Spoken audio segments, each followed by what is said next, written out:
अस्सलामुअलैकुम दोस्तों, मैं हूं मोहम्मद एजाज कासमी।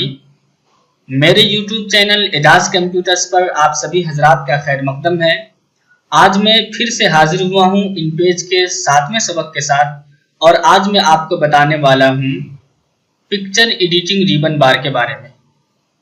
तो आइए इससे कबल कि मैं अपना सबक शुरू करूं आपको बता दूं कि अगर अभी तक आपने मेरे YouTube चैनल एजाज कंप्यूटर्स को सब्सक्राइब नहीं किया है तो प्लीज़ सब्सक्राइब कर लीजिए और अगर मेरे वीडियोस आपको पसंद आते हों तो प्लीज़ लाइक कीजिए और शेयर कीजिए। अगर कुछ मशवरा देना हो तो आप मेरे कमेंट बॉक्स में ज़रूर लिखिए। तो आइए अब हम चलते हैं इन पेज में। इन पेज में आज हम पढ़ने वाले हैं पिक्चर एडिटिंग रिबन बार के बारे में। तो सबसे पहले हम पिक्चर बॉक्स बना लेते हैं। आपने इससे पहले भी पढ़ा था पिक्चर बॉक्स के बारे में। यह है आपका पिक्चर बॉक्स, यहाँ से यहाँ तक ये 3 बॉक्स पिक्चर बॉक्स कहलाते हैं। तो सबसे पहले हम इस बॉक्स के जरिए पिक्चर बना लेते हैं। आइए मैं इस पर क्लिक करता हूँ और यहाँ से मैंने पिक्चर बॉक्स बना लिया। अब इस पर डबल क्लिक करके आप पिक्चर ला सकते हैं। तो चलिए मैंने डबल क्लिक कर दिया है और अब मैं वहां पे जाऊंगा जहां पे मैंने पिक्चर रखा हुआ है। तो अब मैं यहाँ से डी में मैंने रखा है तो डी पे क्लिक किया मैंने। अब यहाँ से मैं उस पिक्चर को चूज करूंगा जो मैं पिक्चर लाना चाहता हूँ। तो मैंने यहाँ से क्लिक कर लिया है और मैं उसके बाद ओपन करूंगा। ओपन करते ही ये देखिए पिक्चर यहाँ पे आ गया। लेकिन अभी ये जो देख रहे होंगे कि राइट से और लेफ्ट से पिक्चर कटा हुआ है, तो अब मैं इसको सेट करना चाहता हूँ। तो सबसे पहले आप यहाँ पे देखेंगे पिक्चर एडिटिंग रिबन बार किसे कहते हैं। ये है आपका पिक्चर एडिटिंग रिबन बार, यहाँ से यहाँ तक का हिस्सा। आज हम इसी के बारे में पढ़ने वाले हैं। तो चलिए हम देखते हैं सबसे पहले इन 2 खानों को।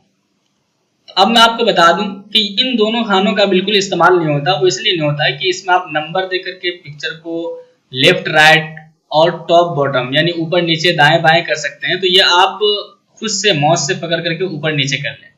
इसके अलावा जो ये वाला खाना देख रहे हैं आप, इस वाले खाने पे जहां पे अभी फिलहाल 16.7 लिखा हुआ है, यहां से आप इसकी चौड़ाई और इसके नीचे से इसके लंबाई को बड़ा छोटा कर सकते हैं।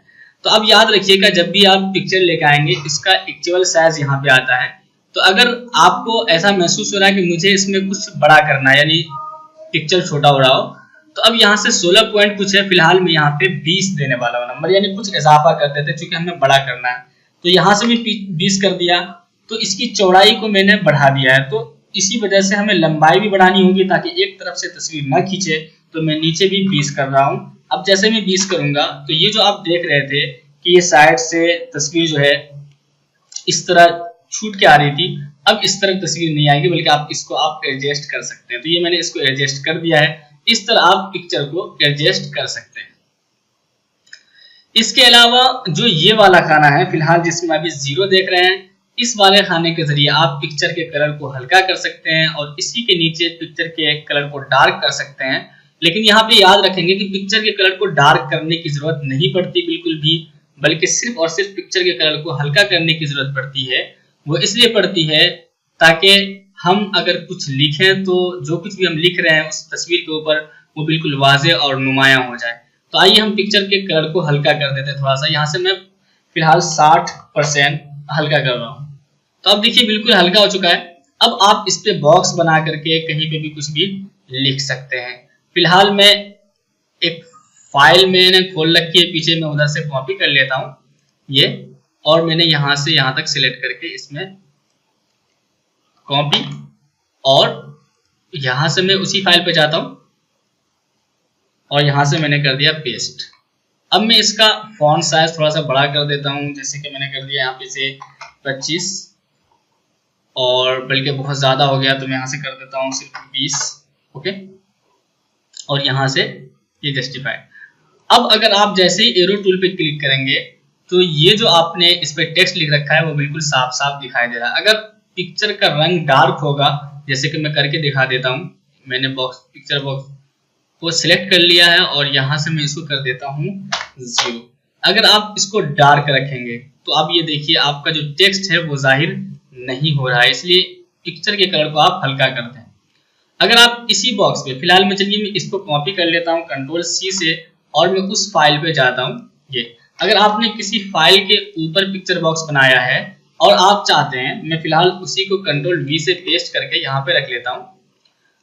अब अगर आप चाहते हैं कि ये पिक्चर जो है इस टेक्स्ट के नीचे आ जाए, तो पहले आप इस पिक्चर को सिलेक्ट करके इसका कलर थोड़ा सा हल्का कर लें। फिलहाल मैं 60% कर देता हूँ और इसी पिक्चर को सिलेक्ट कीजिए और यहाँ से एडिट मेनू में जाने के बाद आप कर देंगे सेंड टू बैक, ये, और यहाँ से आप देख लीजिए। तो अब इस तस्वीर को आप टेक्स्ट के पीछे दिखा सकते हैं। तो ये है आपका text editing ribbon, picture editing ribbon bar. तो अभी आपने देखा पिक्चर एडिटिंग रिबन बार को। इसके अलावा आप जैसे ही पिक्चर को सिलेक्ट करते हैं तो यहाँ से आप पिक्चर को रोटेट कर सकते हैं 40%, 45%, लेकिन हम लोग कभी भी पिक्चर को रोटेट नहीं करते। अगर आपको रोटेट करना ही है तो बॉक्स को सिलेक्ट कर लीजिए और यहाँ से बॉक्स को ही रोटेट कर दें ताकि पिक्चर और बॉक्स दोनों ही रोटेट हो। तो आज आपने देखा पिक्चर एडिटिंग रिबन बार को।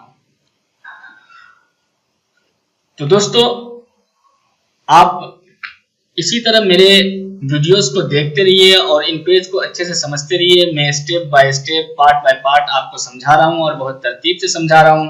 अगर मेरे वीडियोस आपको पसंद आते हों तो आप प्लीज लाइक कीजिए और सब्सक्राइब करना ना भूलिए। आप सब्सक्राइब करते हैं तो इससे मेरी हौसला अफजाई होती है। मुझे लगता है कि आप लोग मेरे वीडियोस को देख रहे हैं, पसंद कर रहे हैं। अगर आप इस तरह से सब्सक्राइब करते रहेंगे तो मैं जो है वीडियोस बनाता रहूंगा।